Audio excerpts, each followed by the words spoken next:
सध्या कलर्स मराठीवर आणि सगळीकडेच बिग बॉस या रियालिटी शोची बऱ्यापैकी हवा आहे। या शोमध्ये अनेक गमतीदार प्रसंग पाहायला मिळतात, तर कधी स्पर्धकांमध्ये भांडण झाल्याचंही पाहायला मिळतं। मात्र कधीकधी स्पर्धकांच्या अशा वादावादी किंवा भांडणामुळे काहींना हा शो स्क्रिप्टेड आहे असं वाटत राहतं। आता यामध्ये कितपत तथ्य आहे हा सुद्धा एक संशोधनाचा विषय होऊ शकतो। पण अशी एकमेकांची उणीधुणी काढल्यामुळे म्हणा किंवा आणखी काही कारणामुळे म्हणा हा शो काहींना अजिबात आवडत नाही, तर दुसरीकडे एक वर्ग असाही आहे की त्याला हा शो खूप आवडतो। शेवटी काय पाहावं आणि काय नाही पाहावं हा ज्याच्या त्याच्या आवडीचा विषय आहे। पण काही का असेना सध्या सुरू असलेला मराठी बिग बॉस हा शो प्रचंड चर्चेत आहे। विशेष म्हणजे यंदाचा हा सीझन आतापर्यंतचा सगळ्यात जास्त TRP देणारा सीझन ठरला आहे।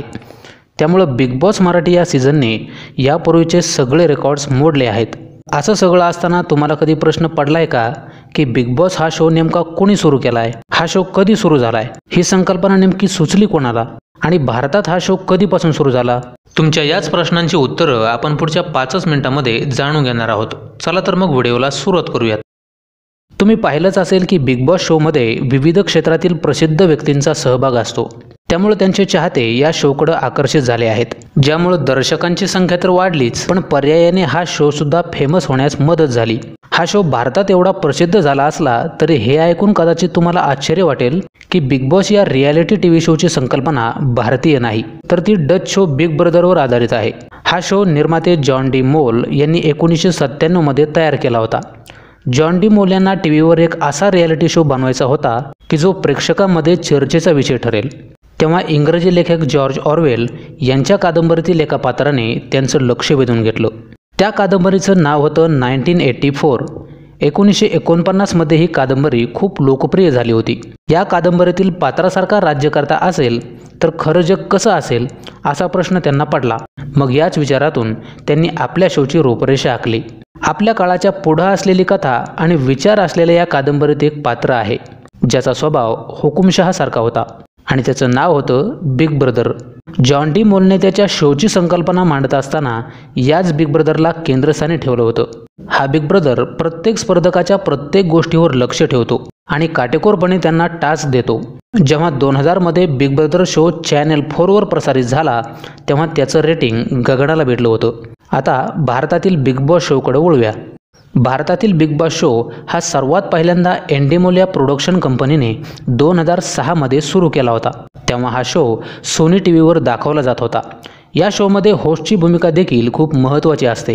जसं आता मराठीमध्ये रितेश देशमुख आहेत, अगदी तसंच हिंदीमध्ये सगळ्यात पहिल्यांदा बिग बॉस शोचं होस्टिंग बॉलिवूड अभिनेता अरशद वारसीने केलं होतं।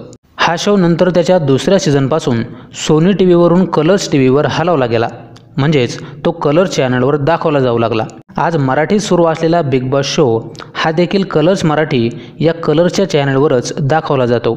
पुढे हा शो लोकप्रिय होत गेला आणि त्यावर सगळीकडे चांगल्या वाईट चर्चा होऊ लागल्या। पुढे त्याची परिणती म्हणून हा शो कायम चर्चेत राहिला आणि फेमस देखील झाला। त्यावेळी अभिनेता राहुल रॉय हा भारतात पहिल्यांदाच सुरू झालेल्या हिंदी बिग बॉस सीझनचा पहिला विनर ठरला होता। हिंदी आवृत्तीच्या यशामुळे मग पुढे तमिळ, तेलुगू, कन्नड, मराठी, मल्याळम आणि बंगाली सारख्या विविध भारतीय प्रादेशिक भाषांमध्ये तो दाखवला जाऊ लागला। या प्रादेशिक रूपांतरामुळे हा शो भारतातील बहुभाषिक प्रेक्षकांपर्यंत पोहोचण्यास मदत झाली। बिग बॉस या शोमध्ये प्रामुख्याने प्रसिद्ध व्यक्तींचा, सेलिब्रिटींचा किंवा काही वेळा सामान्य लोकांचा एक गट समाविष्ट असतो, जो एका खास पद्धतीने बांधलेल्या घरात एकत्र राहतो, पण हा गट बाहेरील जगापासून अलिप्त असतो। या गटाला बिग बॉस म्हणून ओळखल्या जाणाऱ्या एका न पाहिलेल्या अधिकाऱ्याने सेट केलेले नियम पाळणं बंधनकारक असतं। या दरम्यान त्यांच्या सर्व हालचालींवर, रोजच्या क्रियांवर 24/7 कॅमेऱ्यांद्वारे निरीक्षण केलं जातं। विजेत्यांची निवड होईपर्यंत स्पर्धकांना लोकांनी दिलेली मते आणि त्यांच्या घरातील सहकाऱ्यांनी दिलेल्या नामांकनाच्या आधारे एक एक करून बाहेर काढलं जातं आणि जो यामध्ये टिकून राहतो किंवा जो विजयी होतो त्याला त्या शोची ट्रॉफी दिली जाते।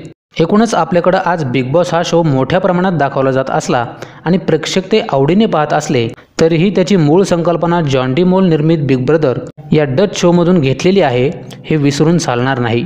आशा करतो की तुम्हाला ही माहिती नक्कीच आवडली असेल. तर या संदर्भात तुमच्या काही प्रतिक्रिया असतील किंवा यंदाच्या मराठी बिग बॉस शोमध्ये नेमकं कोण विजयी होईल ते कमेंट करून जरूर सांगा. व्हिडिओ जर आवडला असेल तर व्हिडिओला जाता जाता फक्त एक लाईक करा, व्हिडिओ शेअर करा आणि असेच नवनवीन मराठी इन्फॉर्मेटिव्ह व्हिडिओज पाहण्यासाठी चॅनलला सबस्क्राईब करा.